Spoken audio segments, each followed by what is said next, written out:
Film کا آغاز new کے خواب سے ہوتا ہے جس میں وہ ٹرینیٹی کو ایک عمارت سے چھلانگ لگاتے دوران ایجنٹ پر گولیاں چلاتے ہوئے دیکھتا ہے اور وہ ایجنٹ بھی ٹرینیٹی پر گولیاں چلا رہا ہوتا ہے کہ اچانک سے اس ایجنٹ کی ایک گولی ٹرینیٹی کو لگ جاتی ہے اور اچانک نیو کی جاگ ہو جاتی ہے۔ یہ خواب دیکھ کر نیو بہت پریشان ہو جاتا ہے اور اٹھ کر کمرے سے باہر چلا جاتا ہے۔ اسی دوران مورفیس اور ایک اور پائلٹ جس کا نام لنک ہوتا ہے وہ اپنی شپ پہ دوسری شپس کے کیپٹنوں کے ساتھ ایک ایمرجنسی میٹنگ کے لیے جاتے ہیں اور دوسری جانب نیو ٹرینیٹی کو اپنے خواب کے بارے میں بتاتا ہے اور ٹرینیٹی اسے دلاسا دیتی ہے۔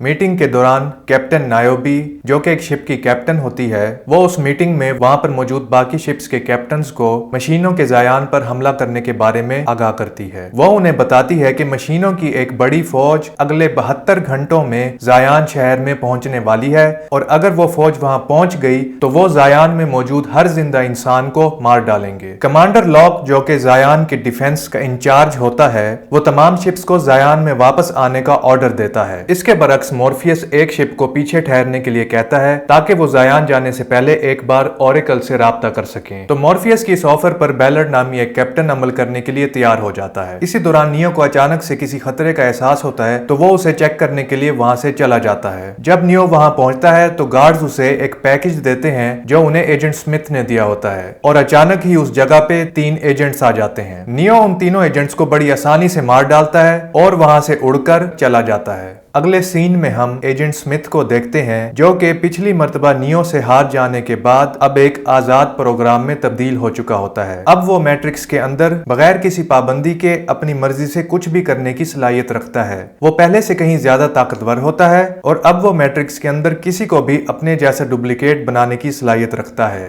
اس کے بعد ہم دیکھتے ہیں کہ مورفیس، نیو اور ٹرینیٹی اپنی شپ لے کر زایان شہر کے اندر داخل ہو جاتے ہیں۔ وہاں پر ہم ایک اور کیپٹن کو دیکھتے ہیں جس کا نام میفونے ہوتا ہے۔ وہ مورفیس کو اسکورٹ کر کے کمانڈر لاک کے پاس لے جاتا ہے۔ جب کمانڈر لاک مورفیس کو دیکھتا ہے تو وہ اس کے ساتھ غصے سے پیش آتا ہے اور وہ مورفیس سے اپنے ڈائریکٹ آرڈرز کو ریجیکٹ کرنے کی وجہ پوچھتا ہے۔ مورفیس جواب میں اس سے کہتا ہے کہ آپ کو مجھ سے یہ سوالات پوچھنے سے پہلے اوریکل سے رابطہ کرنا چاہیے۔ یہ سن کر کمانڈر لاک کو اور زیادہ غصہ آ جاتا ہے۔ وہ مورفیس سے کہتا ہے کہ نہ تو مجھے تمہارے نیو میں کوئی دلچسپی ہے اور نہ ہی میں اوریکل کی پروفیسیز میں کوئی یقین رکھتا ہوں، مگر مورفیس کمانڈر لاک سے یہ اصرار کرتا ہے کہ اگر وہ زایان شہر کی بھلائی چاہتا ہے تو اسے نیو پر یقین کرنا ہوگا۔ ابھی ان کی بحث چل ہی رہی ہوتی ہے کہ اچانک سے وہاں پر کاؤنسلر ہامان آ جاتا ہے۔ کاؤنسلر ہامن جو کہ زایان کے کاؤنسل کا سینئر ممبر ہوتا ہے وہ مورفیس سے پوچھتا ہے کہ وہ زایان کے لوگوں کو مشینوں کے حملے کے بارے میں کیا بتائے گا، تو جس کے جواب میں مورفیس اسے کہتا ہے کہ میں زایان کے لوگوں کو سب کچھ سچ سچ بتاؤں گا کہ مشینیں آنے والے 72 گھنٹوں میں زایان پر حملہ کرنے والی ہیں۔ اس کے برعکس کمانڈر لاک مورفیس کی اس بات سے اتفاق نہیں کرتا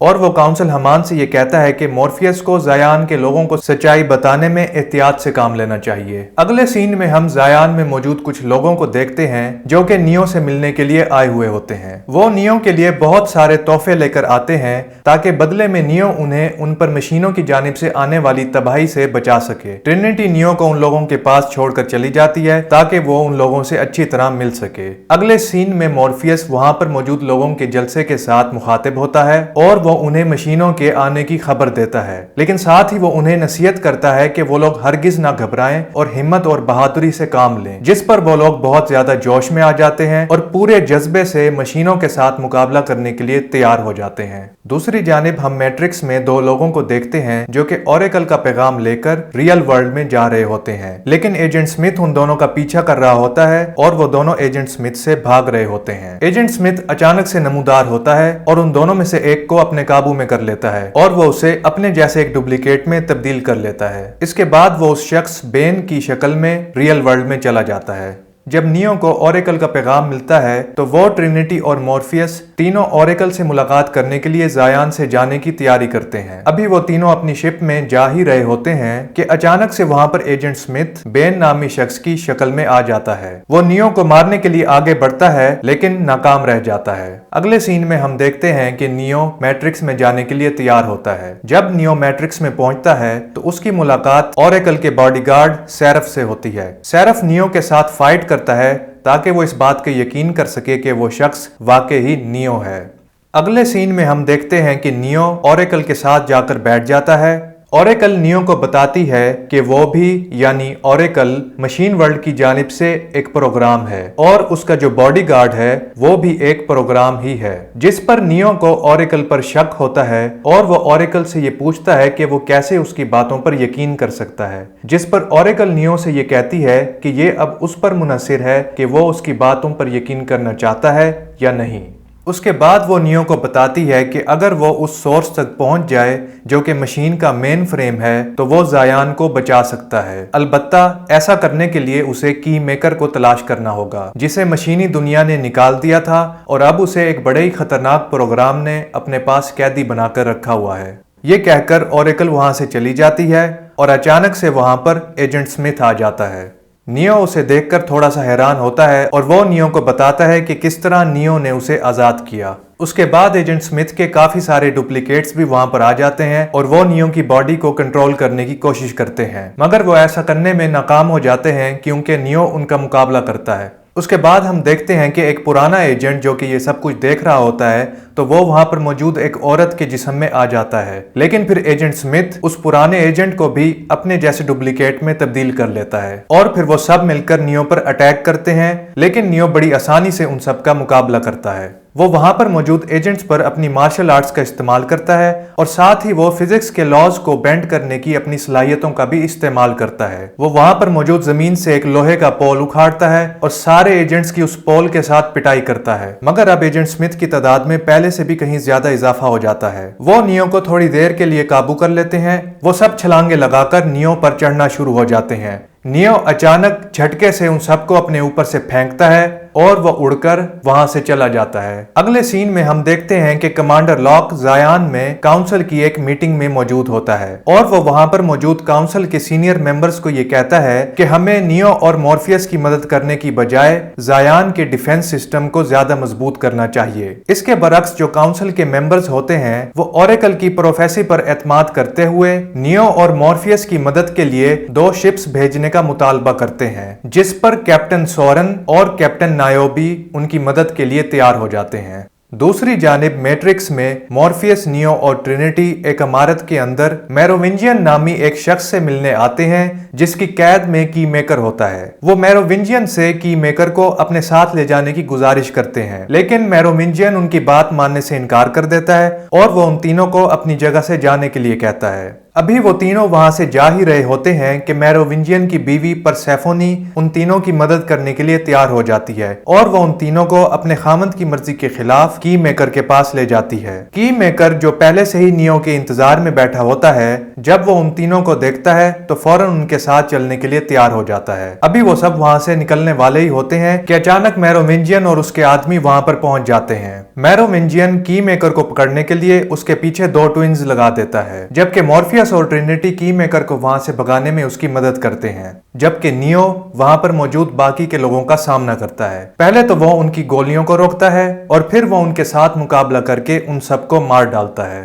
दूसरी जानिब वो 2 ट्विंस की मेकर मॉर्फियस और ट्रिनिटी का पीछा कर रहे होते हैं। मॉर्फियस ट्रिनिटी को की मेकर को वहां से ले जाने के लिए कहता है और फिर वो उन दोनों ट्विंस का सामना करता है। पहले तो वो उन ट्विंस की कार को उल्टाता है और फिर उसके बाद वो उनकी कार पर फायरिंग करता है, जिससे उनकी कार धमाके से फट जाती है और वो दोनों ट्विंस जलकर मर जाते हैं। ट्रिनिटी की मेकर को वापस मॉर्फियस के पास ले आती है, जो कि इस वक्त एक चलते हुए ट्रक की छत पर मौजूद होता है, मगर बदकिस्मती से अचानक उस ट्रक की ड्राइविंग सीट पर एक एजेंट आ जाता है और एक और एजेंट साथ ही मौजूद एक दूसरे ट्रक में आ जाता है। वो एजेंट ट्रक को फौरन मोड़ता है और फिर वो दोनों ट्रक्स एक दूसरे के आमने सामने आ जाते हैं। वो एजेंट्स उन ट्रकों को आपस में क्रैश करते हैं ताकि उनके ऊपर मौजूद की मेकर और मॉर्फियस दोनों मर जाएं। इससे पहले कि वो दोनों ट्रक्स धमाके से फटते, अचानक वहां पर नियो आ जाता है और वो उन दोनों को वहां से बचाकर ले जाता है। बाद में वो सब एक कमरे में मौजूद होते हैं जहां पर की मेकर उन्हें उस इमारत के बारे में बताता है जहां पर सोर्स कोड मौजूद होता है और फिर वो उस सोर्स तक पहुंचने के लिए प्लान बनाते हैं। की मेकर उन्हें बताता है कि सोर्स तक पहुंचने का जो रास्ता है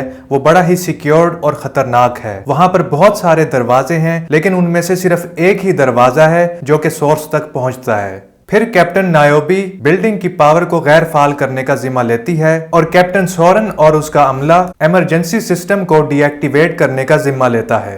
और नियो, मॉर्फियस और की मेकर सोर्स कोड वाले फ्लोर में जाने का प्लान बनाते हैं। उसके बाद नियो ट्रिनिटी को मैट्रिक्स से दूर रहने के लिए कहता है क्योंकि उसकी जान को खतरा होता है। बदकिस्मती से सेंटिनल्स कैप्टन सोरन की शिप को धमाके से तबाह कर देते हैं, जिसमें कैप्टन सोरन और उसके अमले की मौत हो जाती है, तो जिसकी वजह से मजबूरन ट्रिनिटी को मैट्रिक्स में जाना पड़ता है। अब हमारे सामने फिल्म का वो सीन आता है जो नियो ने फिल्म की शुरुआत में अपने ख्वाब में देखा था, जिसमें हम देखते हैं कि ट्रिनिटी एक मोटरसाइकिल के जरिए गार्ड हाउस को धमाके से तबाह कर देती है और फिर वो कामयाबी के साथ गार्ड्स को शिकस्त देते हुए कंट्रोल रूम में एंटर हो जाती है और फिर वो वहां पे इमरजेंसी सिस्टम को डीएक्टिवेट करके कैप्टन सोरन के काम को अंजाम तक पहुंचाती है। दूसरी जानिब मॉर्फियस, नियो और की मेकर जो कि उस खास दरवाजे की जानिब जा रहे होते हैं कि अचानक उनका सामना एजेंट स्मिथ से होता है। एजेंट स्मिथ उनका रास्ता रोकने की कोशिश करता है और अपने डुप्लीकेट्स के साथ उन पर अटैक करता है, जबकि की मेकर उन दरवाजों में से किसी एक में जाके छुप जाता है। इसी दौरान दो डुप्लीकेट्स मॉर्फियस की बॉडी को कंट्रोल कर ही रहे होते हैं कि नियो उन्हें ऐसा करने से रोकता है। फिर की मेकर उन दोनों के लिए दरवाजा खोलता है और नियो मॉर्फियस को लेकर कमरे के अंदर दाखिल हो जाता है। की मेकर जल्दी से दरवाजा बंद करने की कोशिश करता है, लेकिन एजेंट्स उस पर गोलियां चला देते हैं। मरने से पहले की मेकर नियो को एक खास चाबी देता है और वो नियो को इशारा करके उस खास दरवाजे की तरफ जाने को कहता है। नियो वो चाबी लेकर उससे वो खास दरवाजा खोलता है और कमरे के अंदर दाखिल हो जाता है। वहां पर उसकी मुलाकात आर्किटेक्ट से होती है जो कि मैट्रिक्स और उसमें मौजूद जो कुछ भी है वो सब बनाने का जिम्मेदार होता है और ये कि वो नियो के आने का इंतजार कर रहा था। वो नियो से कहता है कि दावन होते हुए वो दरअसल प्रोग्रामिंग के अंदर एक फ्लॉ है, एक गलती है, और फिर वो नियो को बताता है कि वो दावन यानी कोई पहला मसीहा नहीं है बल्कि उससे पहले 5 और भी मसीहा थे। उसके बाद वो उसे बताता है कि ओरेकल ने उसे अब तक जो भी कहा है वो सब झूठ है और तमाम इंसानों में से सिर्फ 1% ही इंसान है जो कि प्रोग्रामिंग को रिजेक्ट करते हैं और फिर वो मशीनें ही हैं जो कि उन इंसानों को वहां से निकालती हैं और जायान नामी शहर में मुंतकिल कर देती हैं। इसीलिए मशीनों को उन इंसानों के बारे में सब कुछ मालूम है और उन्हें जायान शहर के बारे में भी हर डिटेल मालूम है। इसलिए वो मशीनें जायान शहर को तबाह कर देंगी और बाद में फिर से उसे तामीर कर देंगी। ये सारी बात समझते हुए आखिरकार नियो को अपना मकसद समझ में आ जाता है। आर्किटेक्ट नियो के सामने 2 चॉइसेस रखता है।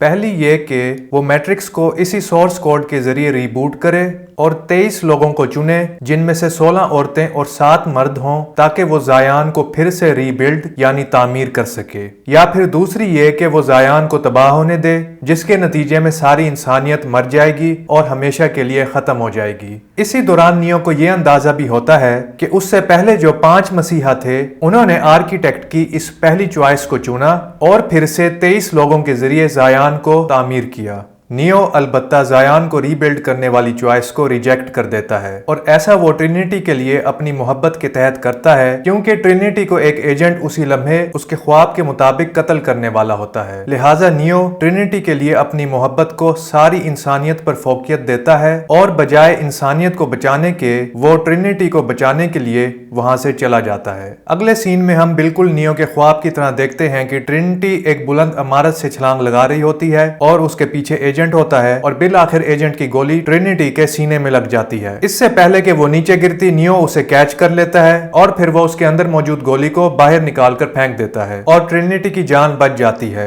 वो सब असली दुनिया में वापस आते हैं और नियो उन सबको आर्किटेक्ट की दी हुई सारी मालूमात बताता है। मॉर्फियस जब ये सब कुछ सुनता है तो वो इन बातों को मानने से इनकार कर देता है। इससे पहले कि वो इस सारी मालूमात को हजम कर पाते सेंटिनल्स को उनका पता चल जाता है और वो मॉर्फियस की शिप पे एक बम फेंक देते हैं जिससे उनकी शिप धमाके से फट जाती है, लेकिन वो शिप के फटने से पहले वहां से बाहिफाजत निकल जाते हैं। लेकिन मॉर्फियस अपनी शिप को इस हालत में देखकर दुखी हो जाता है। तभी नियो का जिस्म सेंटिनल्स को उसकी जानिब बढ़ता हुआ महसूस करता है और वो उन्हें मौजूदाना तौर पर रास्ते में ही ब्लॉक कर देता है और उन्हें तबाह कर देता है। ऐसा उसने अपनी एक नई सलाहियत की वजह से किया जिसमें वो उन मशीनों से वायरलेस तौर पर राब्ता कायम कर सकता है। नियो बेहोश हो जाता है और उसी वक्त उन्हें एक शिप बचाने के लिए आ जाती है।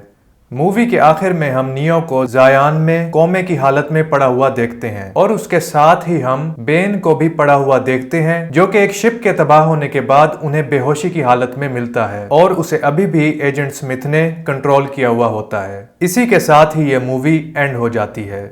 اس طرح کی مزید ویڈیوز دیکھنے کے لیے سینما جوس کو سبسکرائب کریں اور بیل کے نوٹیفیکیشن کو بھی آن کر دیں۔ چینل کو سپورٹ کرنے کے لیے ویڈیو کو ضرور لائک کریں۔ Thanks for watching.